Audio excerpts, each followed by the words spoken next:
Greetings and welcome to the Microsoft Fiscal Year 2023 Third Quarter Earnings Conference Call. At this time, all participants are in a listen-only mode. A question-and-answer session will follow the formal presentation. If anyone should require operator assistance during the conference, please press star zero on your telephone keypad. As a reminder, this conference is being recorded. I would now like to turn the conference over to your host, Brett Iverson, Vice President of Investor Relations. Please go ahead. Good afternoon, and thank you for joining us today. On the call with me are Satya Nadella, Chairman and Chief Executive Officer, Amy Hood, Chief Financial Officer, Alice Jolla, Chief Accounting Officer, and Keith Dolliver, Deputy General Counsel. On the Microsoft Investor Relations website, you can find our earnings press release and financial summary slide deck, which is intended to supplement our prepared remarks during today's call and provides the reconciliation of differences between GAAP and non-GAAP financial measures. Additionally, new this quarter, more detailed Outlook slides will be available on the Microsoft Investor Relations website when we provide Outlook commentary on today's call. On this call, we will discuss certain non-GAAP items. The non-GAAP financial measures provided should not be considered as a substitute for or superior to the measures of financial performance prepared in accordance with GAAP. They're included as additional clarifying items to aid investors in further understanding the company's third quarter performance, in addition to the impact these items and events have on the financial results. All growth comparisons we make on the call today relate to the corresponding period of last year unless otherwise noted. We will also provide growth rates in constant currency when available as a framework for assessing how our underlying businesses performed, excluding the effect of foreign currency rate fluctuations. Where growth rates are the same in constant currency, we will refer to the growth rate only. We will post our prepared remarks to our website immediately following the call until the complete transcript is available. Today's call is being webcast live and recorded. If you ask a question, it will be included in our live transmission, in the transcript, and in any future use of the recording. You can replay the call and view the transcript on the Microsoft Investor Relations website. During this call, we will be making forward-looking statements, which are predictions, projections, or other statements about future events. These statements are based on current expectations and assumptions that are subject to risks and uncertainties. Actual results could materially differ because of factors discussed in today's earnings press release, in the comments made during this conference call, and in the risk factor section of our Form 10-K, Forms 10-Q, and other reports and filings with the Securities and Exchange Commission. We do not undertake any duty to update any forward-looking statement. And with that, I'll turn the call over to Satya. Thank you very much, Brett. The Microsoft Cloud delivered over $28 billion in quarterly revenue, up 22% and 25% in constant currency, demonstrating our continued leadership across the tech stack. We continue to focus on three priorities. First, helping customers use the breadth and depth of the Microsoft Cloud to get the most value out of their digital spend. Second, investing to lead in the new AI wave across our solution areas and expanding our TAM. And third, driving operating leverage, aligning our cost structure with our revenue growth. Now I'll highlight examples of our progress, starting with infrastructure. Azure took share as customers continue to choose our ubiquitous computing fabric from cloud to edge, especially as every application becomes AI-powered. We have the most powerful AI infrastructure and is being used by our partner OpenAI, as well as NVIDIA and leading AI startups like Adapt and Inflection to train large models. Our Azure OpenAI service brings together advanced models, including ChatGPT and GPT-4, with the enterprise capabilities of Azure. From Coursera and Grammarly to Mercedes-Benz and Shell, we now have more than 2,500 Azure OpenAI service customers, up 10x quarter over quarter. Just last week, Epic Systems shared that it was using Azure OpenAI service to integrate this next generation of AI with its industry-leading EHR software. Azure also powers OpenAI API, and we are pleased to see brands like Shopify and Snap use the API to integrate OpenAI's models. More broadly, we continue to see the world's largest enterprises migrate key workloads to our cloud. Unilever, for example, went all in on Azure this quarter in one of the largest ever cloud migrations in the consumer goods industry. IKEA Retail, ING Bank, Robobank, Telstra, and Wolverine Worldwide all use Azure Arc to run Azure services across on-premise, edge, and multi-cloud environments. We now have more than 15,000 Azure Arc customers, up over 150% year over year. And we are extending our infrastructure to 5G network edge with Azure for Operators. We are the cloud of choice for telcos, and at MWC last month, AT&T, Deutsche Telekom, Singtel, and Telefonica all shared how they are using our infrastructure to modernize and monetize their networks. Now, on to data. Our intelligent data platform brings together databases, analytics, and governance so organizations can spend more time creating value and less time integrating their data estate. Cosmos DB is the go-to database powering the world's most demanding workloads at any scale. OpenAI relies on Cosmos DB to dynamically scale their ChatGPT service, one of the fastest growing consumer apps ever, enabling high reliability and low maintenance.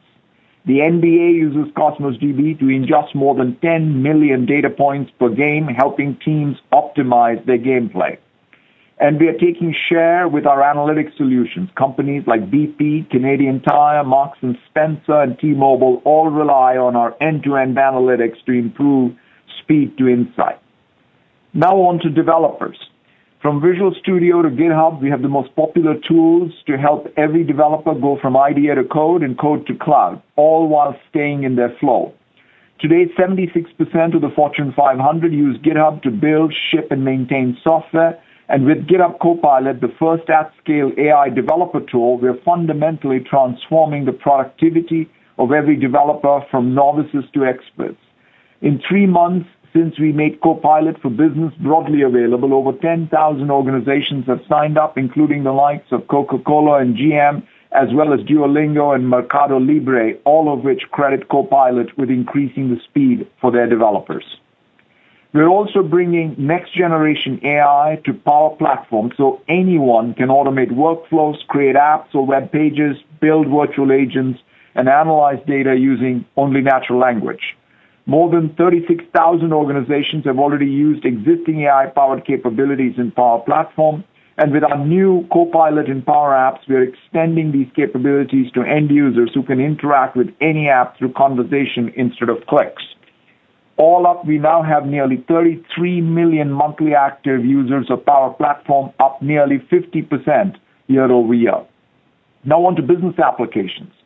From customer experience and service to finance and supply chain, we continue to take share across all categories we serve as organizations like Asahi, C.H. Robinson, Eon, Franklin Templeton choose our AI-powered business applications to automate, simulate, and predict every business process and function.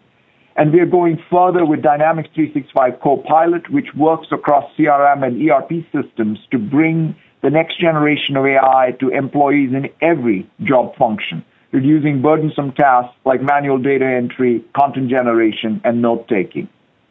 Now on to our industry and cross-industry solutions. Our Cloud for Sustainability is seeing strong adoption from companies in every industry, including BBC, Nissan, and TCL, as they deliver on their respective environmental commitments. Our Cloud for Healthcare was front and center at HIMSS last week as we expanded our offerings for payers and added new AI-powered capabilities for providers. We showcased the first fully AI-automated clinical documentation application, Nuance DAX Express, which will bring GPT-4 to more than 550,000 existing users of Dragon Medical. And at Hanover Manufacturing Trade Show, Siemens shared how it will use a Teams app integrated with Azure OpenAI Service to optimize factory workflows. Now on to future of work. Microsoft 365 Copilot combines next-generation AI with business data in the Microsoft Graph and Microsoft 365 applications, removing the drudgery and unleashing the creativity of work. Copilot works alongside users embedded in the Microsoft 365 applications millions use every day, and it also powers Business Chat, which uses natural language to surface information and insights based on business content and context. We've been encouraged by early feedback and look forward to bringing these experiences to more users in the coming months. Teams usage is at an all-time high and surpassed 300 million monthly active users this quarter, and we once again took share across every category, from collaboration to chat to meetings to calling, as we add value for existing customers and win new ones like ABN AMRO, Jaguar Land Rover, Mattress Firm, Unisys, and Vodafone. We announced a new version of Teams that delivers up to 2 times faster performance while using 50% less memory so customers can collaborate more efficiently and prepare for experiences like Copilot. Teams is also expanding our TAM. Nearly 60% of our enterprise Teams customers buy Teams Phone, Rooms, or Premium. Teams Phone is the undisputed market leader in cloud calling, helping our customers reduce costs with a 3-year ROI of over 140%. Teams Rooms revenue more than doubled year over year, and Teams Premium meets enterprise demand for AI-powered features like intelligent recaps, now generally available. It's one of our fastest-growing modern work products ever, with thousands of paid customers just 2 months in. With Microsoft Viva, we have created a completely new suite for employee experience. Viva brings together goals, communications, learning, workplace analytics, and employee feedback. Across industries, companies like Dell, MasterCard, and SES are using Viva to help their employees thrive. Just last week, we announced Copilot for Viva, offering leaders a new way to build high-performance teams by prioritizing both productivity and employee engagement. And with Viva Sales, we've extended the platform to specific job functions, helping sellers apply large language models to their CRM and Microsoft 365 data so that they can automatically generate content like customer mails. All this innovation is driving growth across Microsoft 365. Ferrovial, Goldman Sachs, Novo Nordisk, and Rogers all chose E5 to empower their employees with our best-in-class productivity apps, along with advanced security, compliance, voice, and analytics. Now on to Windows. While the PC market continues to face headwinds, we again saw record monthly active Windows devices and higher usage compared to pre-pandemic. We're also seeing accelerated growth in Windows 11 commercial deployments. Over 90% of the Fortune 500 are currently trialing or have deployed Windows 11. And with Windows 365 and Azure Virtual Desktop, we continue to transform how employees at companies like Mazda and Nationwide access Windows. All up, over 1/3 of our enterprise customer base has purchased cloud-delivered Windows to date. And new Windows 365 Frontline extends the power and security of cloud PCs to shift workers for the first time.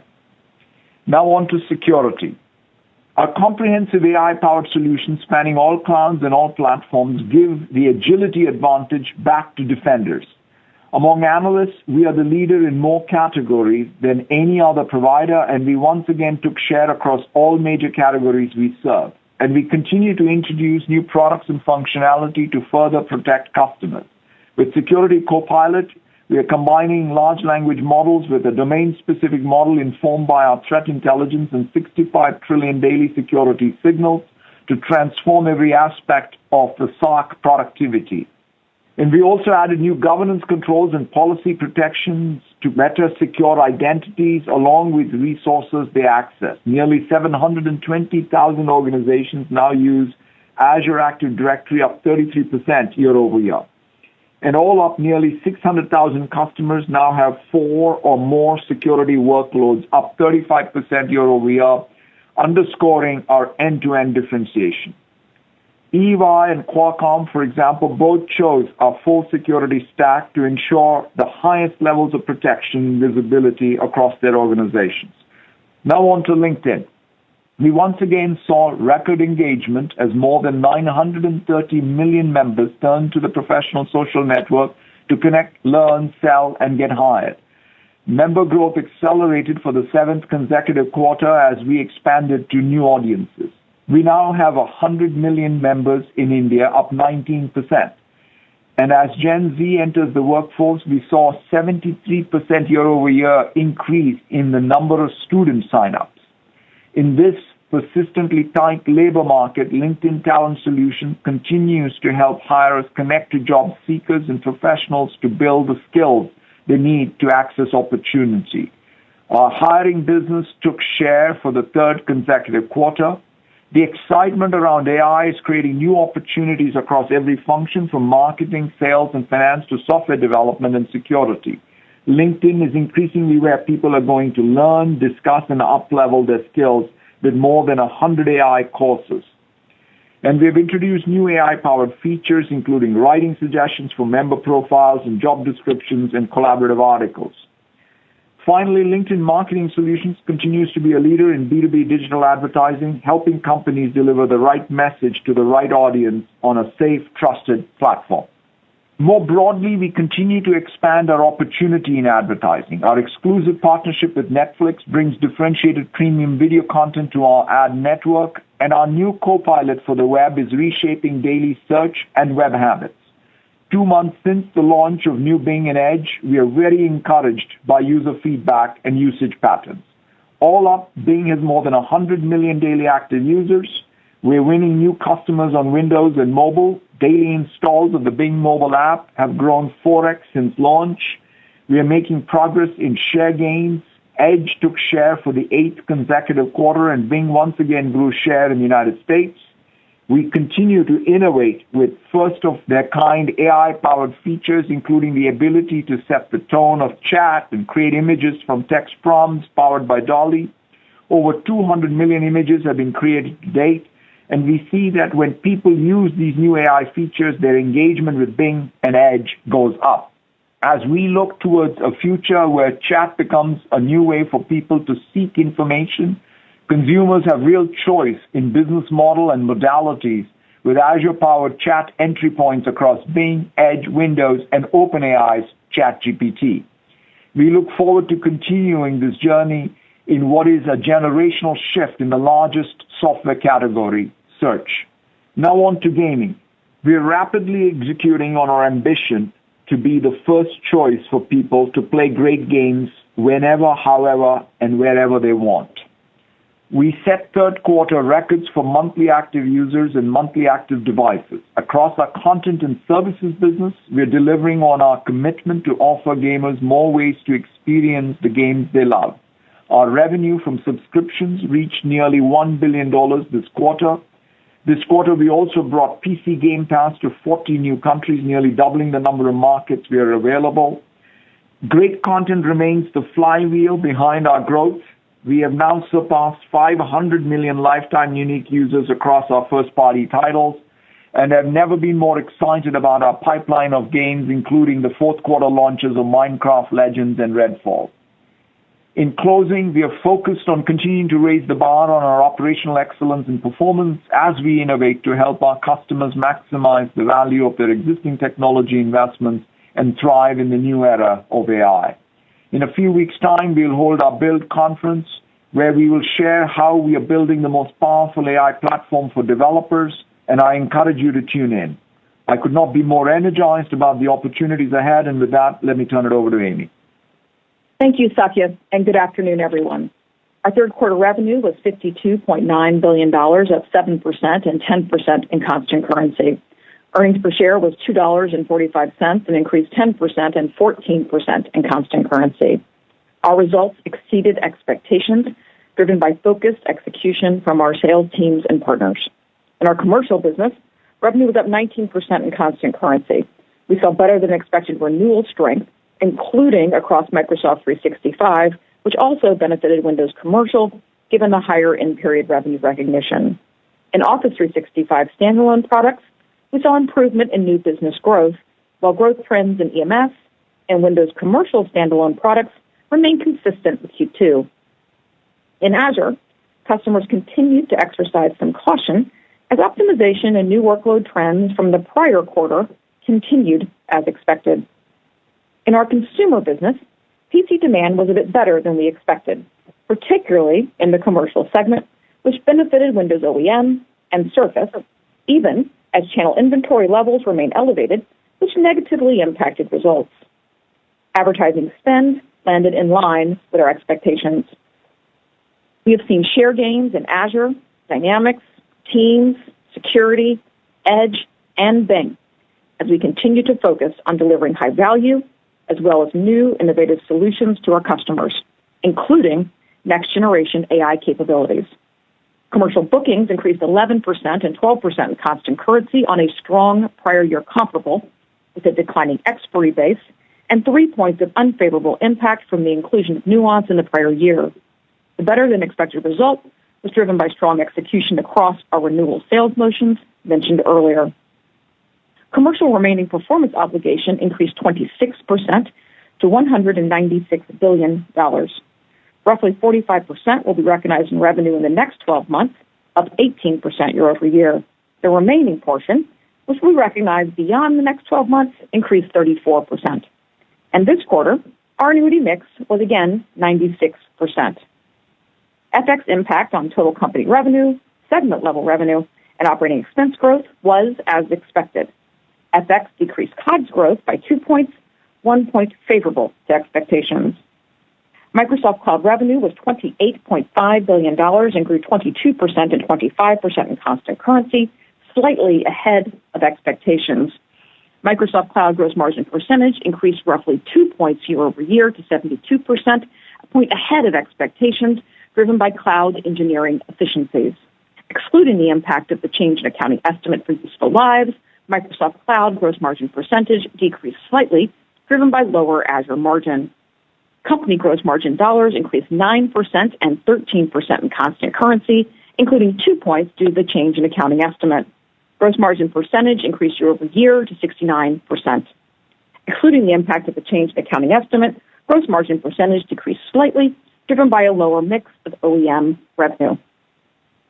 Operating expense increased 7% and 9% in constant currency, about $300 million lower than expected.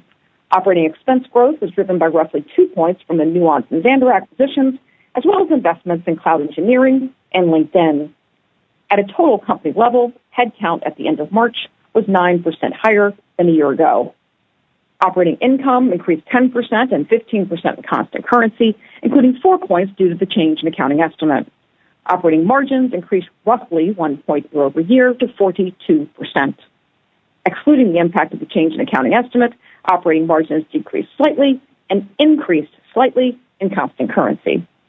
Now to our segment results.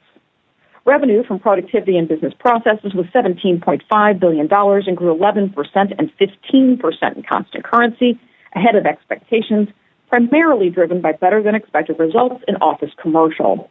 Office Commercial revenue grew 13% and 17% in constant currency. Office 365 Commercial revenue increased 14% and 18% in constant currency, slightly better than expected, with the strong renewal execution mentioned earlier and E5 momentum. Paid Office 365 Commercial seats grew 11% year over year to over 382 million, with installed base expansion across all workloads and customer segments. Seat growth was again driven by our small and medium business and frontline worker offerings. Office Commercial licensing declined 1% and increased 5% in constant currency, better than expected, with 11 points of benefit from transactional strength in Japan. Office Consumer revenue increased 1% and 4% in constant currency, with continued momentum in Microsoft 365 subscriptions, which grew 12% to 65.4 million. LinkedIn revenue increased 8% and 10% in constant currency, driven by growth in talent solutions. Dynamics revenue grew 17% and 21% in constant currency, driven by Dynamics 365, which grew 25% and 29% in constant currency, with healthy growth across all workloads. Segment gross margin dollars increased 14% and 18% in constant currency, and gross margin percentage increased roughly 2 points year over year. Excluding the impact of the change in accounting estimate, gross margin percentage increased slightly, driven by improvements in Office 365, partially offset by sales mix shift to cloud offerings. Operating expenses increased 4% and 5% in constant currency, and operating income increased 20% and 27% in constant currency, including 4 points due to the change in accounting estimate. Next, the Intelligent Cloud segment. Revenue was $22.1 billion, increasing 16% and 19% in constant currency, slightly ahead of expectations. Overall, server products and cloud services revenue increased 17% and 21% in constant currency. Azure and other cloud services revenue grew 27% and 31% in constant currency. In our per-user business, the enterprise mobility and security install base grew 15% to nearly 250 million seats. In our on-premises server business, revenue decreased 2% and was relatively unchanged in constant currency, with continued demand for our hybrid offerings, including Windows Server and SQL Server running in multi-cloud environments, offset by transactional licensing. Enterprise services revenue grew 6% and 9% in constant currency, with better than expected performance across enterprise support services and Microsoft consulting services. Segment gross margin dollars increased 15% and 18% in constant currency, and gross margin percentage decreased slightly. Excluding the impact of the change in accounting estimate, gross margin percentage declined roughly 3 points, driven by sales mix shift to Azure and the lower Azure margin noted earlier. Operating expenses increased 19% and 20% in constant currency, including roughly 3 points of impact from the Nuance acquisition. Operating income grew 13% and 17% in constant currency, with roughly 6 points from the change in accounting estimate. Now to more personal computing. Revenue was $13.3 billion, decreasing 9% and 7% in constant currency, with better than expected results across all businesses. Windows OEM revenue decreased 28% year over year, and devices revenue decreased 30% and 26% in constant currency, both ahead of expectations. We saw better than expected PC demand, as noted earlier, particularly in the commercial segment, which has higher revenue per license. Although results continue to be negatively impacted by elevated channel inventory levels. Windows commercial products and cloud services revenue increased 14% and 18% in constant currency, significantly ahead of expectations, primarily due to the strong renewal execution with higher in-period revenue recognition noted earlier. Search and news advertising revenue ex-TAC increased 10% and 13% in constant currency, including 2 points from the Xandr acquisition. Results were driven by higher search volume, with share gains again this quarter for our Edge browser globally and Bing in the U.S. And in gaming, revenue declined 4% and 1% in constant currency, ahead of expectations. Xbox hardware revenue declined 30% and 28% in constant currency on a high prior year comparable that benefited from increased console supply. Xbox content and services revenue increased 3% and 5% in constant currency, driven by better than expected monetization in third-party and first-party content and growth in Xbox Game Pass. Segment gross margin dollars declined 9% and 5% in constant currency, and gross margin percentage increased slightly year over year. Operating expenses declined 5% and 3% in constant currency, even with 3 points of growth from the Xandr acquisition. Operating income decreased 12% and 7% in constant currency. Now, back to total company results. Capital expenditures, including finance leases, were $7.8 billion to support cloud demand. Cash paid for PP&E was $6.6 billion. Cash flow from operations was $24.4 billion, down 4% year over year, as strong cloud billings and collections, as well as lower supplier payments, were more than offset by a tax payment related to the R&D capitalization provision and employee payments primarily related to headcount growth and an increase in employee compensation. Free cash flow was $17.8 billion, down 11% year over year. Excluding the impact of this tax payment, cash flow from operations increased 1%, and free cash flow declined 5%. This quarter, other income and expense was $321 million, higher than anticipated, driven by net gains on foreign currency remeasurement. Our effective tax rate was approximately 19%. And finally, we returned $9.7 billion to shareholders through share repurchases and dividends. Now, moving to our Q4 outlook, which, unless specifically noted otherwise, is on a U.S. dollar basis. My commentary for the next quarter in FY24 does not include any impact from Activision, which we continue to work toward closing in fiscal year 2023, subject to obtaining required regulatory approvals. Now to FX. Based on current rates, we expect FX to decrease total revenue growth by approximately 2 points, with no impact to COGS or operating expense growth. Within segments, we anticipate roughly 2 points of negative FX impact on revenue growth in productivity and business processes and intelligent cloud, and roughly 1 point in more personal computing. Overall, our outlook has many of the trends we saw in Q3 continue through Q4. In our largest quarter of the year, we expect customer demand for our differentiated solutions, including our AI platform and consistent execution across the Microsoft Cloud, to drive another quarter of healthy revenue growth. Last year, we had our largest commercial bookings quarter ever, with a material volume of large multi-year commitments. On that comparable, we expect growth to be relatively flat. We expect consistent execution across our core annuity sales motions with strong renewals and continued commitments to our platform as we focus on meeting customers' changing contract needs, which include shorter-term, quick time-to-value contracts in this dynamic environment. Our key focus remains on delivering customer value. Microsoft Cloud gross margin percentage should be up roughly 2 points year over year, driven by the accounting estimate change noted earlier. Excluding that impact, Q4 cloud gross margin percentage will be relatively flat as improvements in Office 365 will offset the lower Azure margin and the impact of scaling our AI infrastructure to meet growing demand. We expect capital expenditures to have a material sequential increase on a dollar basis, driven by investments in Azure AI infrastructure. Reminder, there can be normal quarterly spend variability in the timing of our cloud infrastructure build-out. Next, the segment guidance. In productivity and business processes, we expect revenue to grow between 10 and 12% in constant currency, or $17.9 to $18.2 billion US. In Office Commercial, revenue growth will again be driven by Office 365, with seat growth across customer segments and ARPU growth through E5.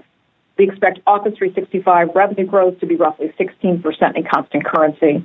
In our on-premises business, we expect revenue to decline in the low 30s. In Office Consumer, we expect revenue growth in the mid-single digits, driven by Microsoft 365 subscriptions. For LinkedIn, we expect mid-single-digit revenue growth, driven by Talent Solutions with continued strong engagement on the platform. And in Dynamics, we expect revenue growth in the mid to high teens, driven by continued growth in Dynamics 365. For Intelligent Cloud, we expect revenue to grow between 15 and 16% in constant currency, or $23.6 to $23.9 billion US. Revenue will continue to be driven by Azure, which, as a reminder, can have quarterly variability primarily from our per-user business and from in-period revenue recognition, depending on the mix of contracts. In Azure, we expect revenue growth to be 26 to 27% in constant currency, including roughly 1 point from AI services. Growth continues to be driven by our Azure consumption business, and we expect the trends from Q3 to continue into Q4, as noted earlier. Our per-user business should continue to benefit from Microsoft 365 suite momentum, though we expect continued moderation in growth rates given the size of the installed base. In our on-premises server business, we expect revenue to decline low single digits as demand for our hybrid solutions, including Windows Server and SQL Server running in multi-cloud environments, will be more than offset by unfavorable FX impact. And in enterprise services, revenue should be relatively unchanged year over year as growth in enterprise support services will be offset by a decline in Microsoft consulting services. In more personal computing, we expect revenue of $13.35 to $13.75 billion US. PC demand should be similar to Q3, and given channel inventory still remains elevated, our revenue will lag overall market growth as it continues to normalize. Therefore, Windows OEM and devices revenue should both decline in the low to mid-20s. In Windows commercial products and cloud services, revenue should decline low to mid-single digits. While we expect healthy annuity billings growth driven by continued customer demand for Microsoft 365 and our advanced security solutions, a reminder that our quarterly revenue growth can have variability primarily from in-period revenue recognition, depending on the mix of contracts. Search and news advertising ex-TAC revenue growth should be approximately 10%, roughly 5 points higher than the overall search and news advertising revenue, driven by growth in first-party revenue is similar to Q3. And in gaming, we expect revenue growth in the mid to high single digits. We expect Xbox Content Services revenue growth in the low to mid-teens, driven by third-party and first-party content, as well as Xbox Game Pass. Now back to company guidance. We expect COGS to grow between 3 and 4% in constant currency, or $16.8 to $17 billion US dollars, and operating expense to grow approximately 2% in constant currency, or $15.1 to $15.2 billion US dollars. Other income and expense to be roughly $300 million, as interest income is expected to more than offset interest expense. As a reminder, we are required to recognize mark-to-market gains or losses on our equity portfolio, which can increase quarterly volatility. We expect our Q4 effective tax rate to be in line with our full-year rate of approximately 19%. And finally, as a reminder for Q4 cash flow, we expect to make a $1.3 billion cash tax payment related to the R&D capitalization provision. Now, I'd like to share some closing thoughts as we look to the next fiscal year. With our leadership position as we begin this AI era, we remain focused on strategically managing the company to deliver differentiated customer value, as well as long-term financial growth and profitability. As with any significant platform shift, it starts with innovation. And we are excited about the early feedback and demand signal for the AI capabilities we have announced to date. We will continue to invest in our cloud infrastructure, particularly AI-related spend, as we scale with the growing demand driven by customer transformation. And we expect the resulting revenue to grow over time. As always, we remain committed to aligning cost and revenue growth to deliver disciplined profitability. Therefore, while the scaled CapEx investments will impact COGS growth, we expect FY24 operating expense growth to remain low. As a team, we have continually focused on pivoting our resources aggressively to the future as we execute at a high level in the moment to deliver value to our customers. That balance has enabled the company to successfully lead across a number of platform shifts over a number of decades. Therefore, we are committed to leading the AI platform wave and making the investments to support it. With that, let's go to Q&A. Brett? Thanks, Amy. We'll now move over to Q&A. Out of respect for others on the call, we request that participants please only ask one question. Joe, can you please repeat your instructions? Ladies and gentlemen, if you would like to ask a question, please press star 1 on your telephone keypad, and a confirmation tone will indicate your line is in the question queue. You may press star 2 if you would like to remove your question from the queue. For participants using speaker equipment, it may be necessary to pick up your handset before pressing the star keys. One moment, please, while we pull for questions. Our first question comes from the line of Keith Weiss with Morgan Stanley. Please proceed. Excellent. Thank you guys for taking the question, and congratulations on really a fantastic set of results and what we all know to be a still difficult environment out there. I think it really illustrates Microsoft's advantages in a lot of these technology innovations that you guys have been talking about.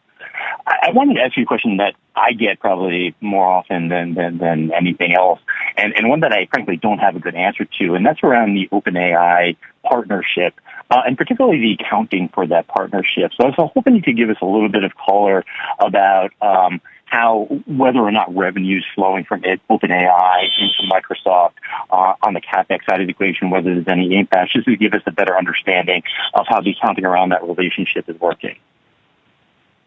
Thanks, Keith. In some ways, let me start by saying it's a great partnership. We're proud to have worked together for a number of years, leading to some of the announcements that you've heard us make more recently. And we talked about the foundation of our partnership remains that when we both are successful, the other benefits. When we grow, it helps them, and when they grow, it helps us. But specifically to your question on how does it show up, it's easiest in this situation to think about them as like a customer of ours, like any other customer who would use the Azure infrastructure and our Azure AI services in service of supporting their end customers. And so when they do that, like any other customer who has a commercial relationship with us, we recognize revenue on that behalf. That's probably the simplest frame, Keith, that I hope is helpful. Yeah, that's super helpful. I appreciate that. Thanks, Keith. Joe, next question, please. Our next question comes from the line of Mark Moerdler with Bernstein Research. Please proceed. Congratulations on the quarter and guidance, and thanks for taking my question. I'd like to drill into Azure and more specifically Azure IaaS PaaS consumption. IaaS PaaS consumption has really stepped down recently, and it's important to understand the macro versus macro and optimization that will rebound, whether it's going to rebound quickly or is there a more fundamental issue? In other words, is this simply purely macro and everyone is stepping back a little bit and they're going to hit the pedal as soon as this comes back? Or is there something more fundamental that is driving corporate maybe to step back and that slowdown could sustain even when the IT spending rebounds? Thank you. Thanks, Mark, for the question. Maybe I'll make 3 comments. And it's also important, I think, to distinguish between what I would say is macro or absolute performance and relative performance, because I think that's perhaps a good way to think about how we manage our business. First is optimizations do continue. In fact, we are focused on it. We incent our people to help our customers with optimization because we believe in the long run that's the best way to secure the loyalty and long-term contracts with customers when they know that they can count on a cloud provider like us to help them continuously optimize their workload. That's sort of the fundamental benefit of public cloud, and we're taking every opportunity to prove that out with customers in real time. The second thing I'd say is we do have new workloads starting, because if you think about it, during the pandemic, it was all about new workloads and scaling workloads. But pre-pandemic, there was a balance between optimizations and new workloads. So what we're seeing now is the new workloads start in addition to highly intense optimization rhythms that we have. The third is perhaps more of a relative statement. Because of some of the work we've done in AI, even in the last couple of quarters, we are now seeing conversations we never had, whether it's coming through even just OpenAI's APIs, right? If you think about the consumer tech companies that are all spinning essentially Azure meters, because they have gone to OpenAI and are using their API. These were not customers of Azure at all. Second, even Azure, the OpenAI API customers are all new, and the workload conversations, whether it's B2C conversations in financial services or drug discovery on another side, these are all new workloads that we really were not in the game in the past, whereas we now are.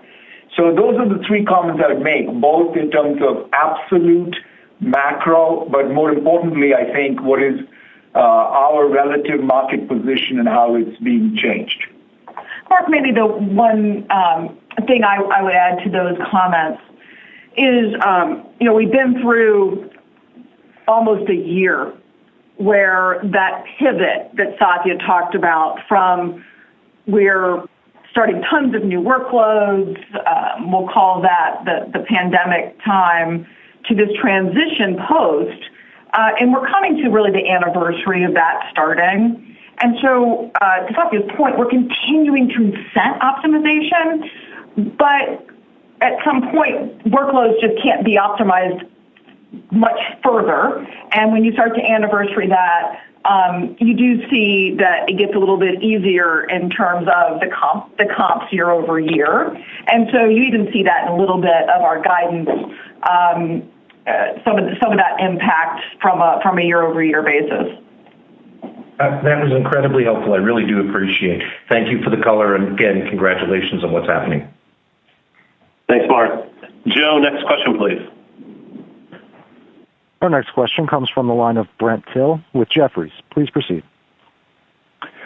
Thanks. On Copilot monetization, can you just give us a sense of how this shows up, where we're going to see it, and ultimately, is there a simple price lift that you think you can get through Copilot, say 10, 20, 30% above where you saw the regular components of the suite, or is it too hard to factor in? Thank you. I mean, overall, we do plan to monetize a separate set of meters across all of the tech stack, whether they're consumption meters or per user subscriptions. The Copilot that's priced and it is there is GitHub Copilot. That's a good example of incrementally how we monetize. The price lists are there out there, and others are to be priced because they're in preview mode. But you can expect us to do what we've done with GitHub Copilot pretty much across the board. Yeah, Brent, the best way of thinking about this is when we believe we're adding a lot of value. And frankly, that's what the co-pilots are doing, and some productivity improvement. You can expect that we will have a list price for those, and you'll be able to look at that as we get to release. And to Satya's point, GitHub Copilot is a great example. Thanks. Thanks, Brent. Joe, we have next question, please. Our next question comes from the line of Raimo Lenschow with Barclays. Please proceed. Hey, thank you. Congrats from me as well. Just staying on the AI theme and more thinking about the gross margin impact on Azure. Can you just, Satya, can you maybe talk a little bit about like how you see the cost of compute for AI workloads versus kind of the classic workloads, and how do you think that will evolve over time? Thank you. Yeah, a couple of things. One is clearly the accelerated compute is what gets used to drive AI, and the thing that we are very, very focused on is to make sure that we get it very efficient in the usage of those resources. If you think about sort of what a hyperscaler does, it's not just rack and stack sort of hardware. They use software to optimize the performance of a given workload, and in fact, heterogeneous workloads on a given set of hardware. And so we have many knobs that will continue to drive optimization across it. And you see it even in the, for a given generation of a large model, where we start in terms of the cost footprint to where we end in the cost footprint, even in a period of a quarter changes. So you can expect us to do what we've done over the decade plus of the public cloud to bring the benefits of, I'd say, continuous optimization of our COGS to a diverse set of workloads. The other thing I'd mention is that there are a lot of workloads now. Like one of the reasons why we got together with OpenAI primarily was we came at it and said this type of workload, whether it's a training or an inference workload, is going to be much more generally relevant for us, not just in the context of AI. And so you can see us apply it in other contexts as well. And Raimo, we talked a bit about this when we talked about the new Edge and the new Bing with analysts. And I think one of the important things to keep in mind, which Satya is pointing to, is that it's not really just the cost of Azure and the ability to optimize across the Azure workloads. It's that really even our first-party workloads and apps that are built on the same platform, and we're able, because we are a hyperscaler and because we have a large commercial cloud first-party as well as consumer apps like Bing that are first-party, we're able to take advantage of that and GPU utilization, AI services utilization across the stack. And so it's not just sort of where Satya went, it's even a broader benefit of being a hyperscaler. Thank you. Thanks, Raimo. Joe, next question, please. Our next question comes from the line of Keith Bachman with BMO. Please proceed. Good afternoon. Good evening. Thank you for taking the question. Amy, I wanted to direct this up to you if I could. On your prepared remarks, you commented that you thought that operating expense growth would be low. I was hoping to just maybe flesh that out with some broader comments. Excuse me.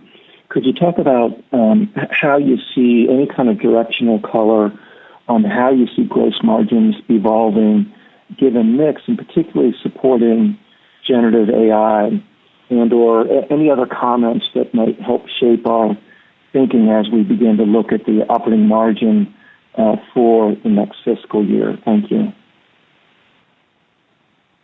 Thanks, Keith. This is probably a good opportunity to explain a bit about how I think about where we are, which is we look at all of the businesses we're in, and we look about our competitiveness in those businesses. And this is where Satya started to comment a bit about our relative performance versus absolute. And I'll tell you that the energy and focus we put right now is on relative performance and share gains. Right now, we have the largest commercial cloud with increasing commitments by customers, with new workloads, new TAM opportunities that Satya is talking about with customers, and our focus is going to be and will be on continuing to take a growing share of that while we continue to focus on our customers' success and getting a ton of value out of what we are selling, whether that's the E5 product of Microsoft 365, whether that's Windows 365 to help, maybe it's on compute cost and PC cost, whether it's working across the Azure stack.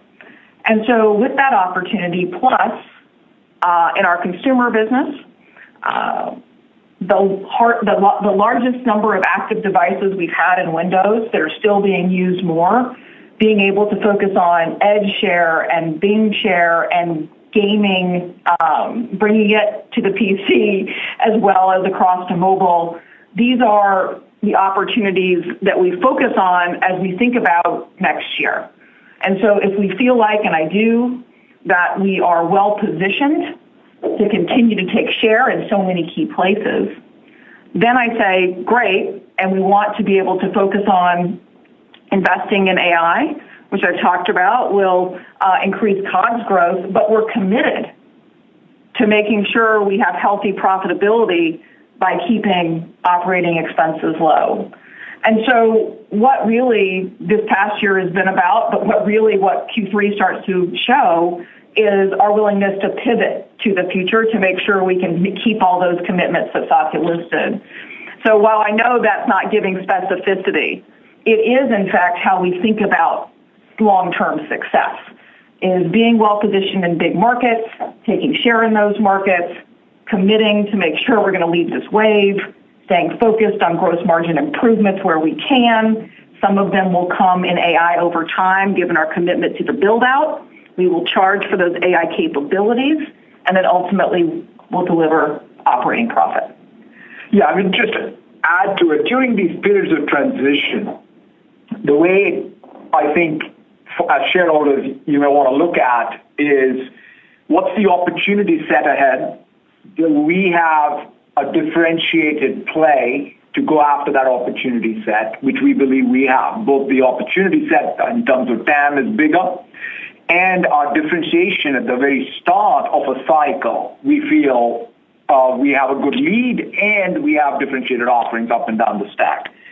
And so therefore, that's the sort of approach we're going to take, which is how do we maximize the return of that starting position for you all as shareholders long term. That's sort of where we look at it. And we'll manage the P&L carefully, driving operating leverage in a disciplined way, but not being shy of investing where we need to invest in order to grab the long-term opportunity. And so obviously we will see share gains first, usage first, then GM, then Op Inc., right? Like a classic P&L flow.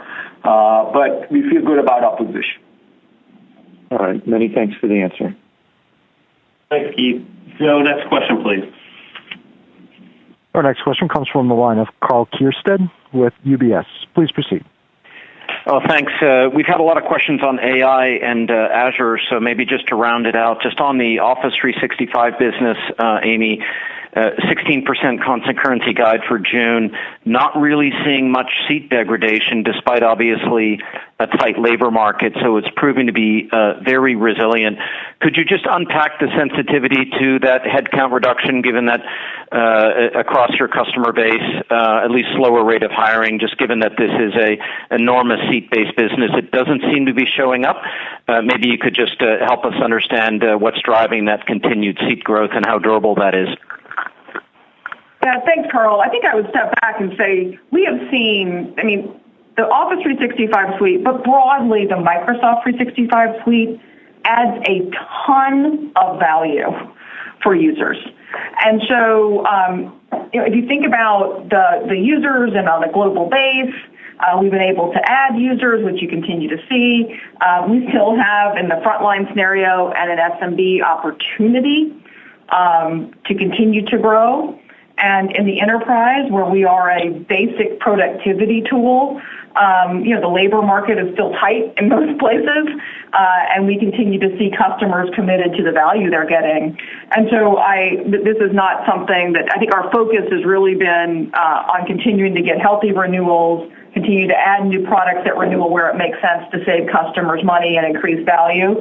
And so I think that's the story of the resilience you're seeing. And of course, we did have a good E5 quarter, which you're starting to see, and it helps on ARPU.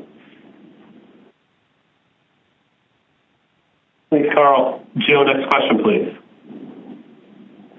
The next question comes from the line of Rishi Jaluria with RBC. Please proceed. Oh, wonderful. Hi, Satya. Hi, Amy. Thanks so much for taking my question. Nice to see continued resilience in the business. I wanted to get back to the topic of AI, but think maybe a little bit longer term. How are you thinking about the potential for regulation around AI, some of the concerns around data and customer privacy and governance? And what do you think you can do to maybe quell some of those fears that governments and customers and organizations have around that? Thanks. Yeah, thanks, Rishi, for the question. So overall, we've taken the approach that we are not waiting for regulation to show up. We are taking an approach where the unintended consequences of any new technology is something that from day one we think about as first class and build into our engineering process. All the safeguards. So for example, in 2016 is when we put out the AI principles. We translated the AI principles into a set of internal standards that then are further translated into an implementation process that then we hold ourselves to internal audit, essentially. So that's the framework we have.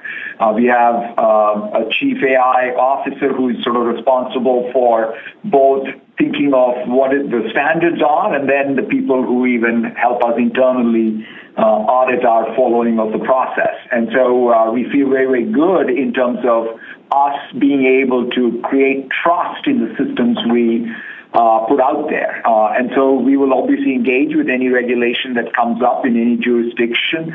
But quite honestly, we think that the more there is any form of trust as a differentiated position in AI, I think we stand to gain from that. All right, wonderful. Thank you so much. Thanks, Rishi. Joe, we have time for one last question. And our last question will come from the line of Michael Turing with Wells Fargo. Please proceed.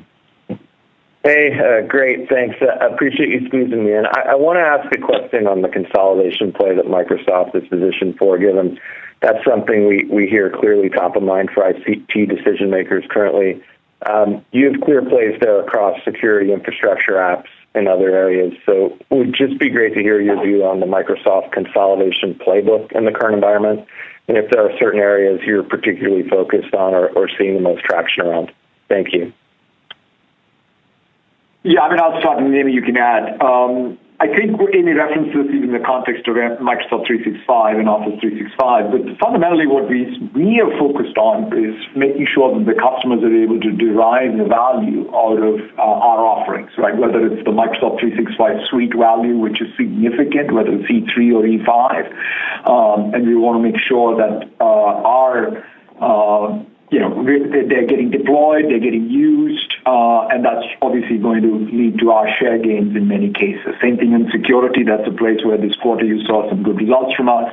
And same on up and down the stack across Azure, right? So when you think about AI, the anatomy of an AI application is not just an AI model. In fact, ChatGPT itself is a great example. ChatGPT, for example, uses Cosmos DB as their core database. And so therefore, we want to make sure that our services, as they are competitive, get used together, whether it's at the IaaS layer or the PaaS layer or the SaaS layer. And maybe one thing I would add, Michael, is that I know the question is consolidation, but another aspect of that is that some of the new business process automation work that's going to get done, whether that's the Dynamics workloads that we've talked about, it also will benefit from having the AI services available in Azure, from having the core Azure capabilities as well as actually some front-end stuff that people are buying in Microsoft 365 to close these loops in a new way.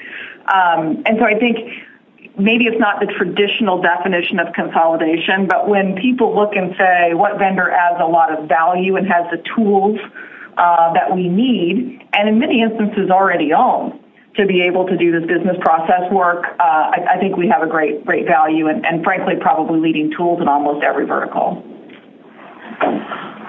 Great, thanks Michael. That wraps up the Q&A portion of today's earnings call. Thank you for joining us today, and we look forward to speaking with all of you soon.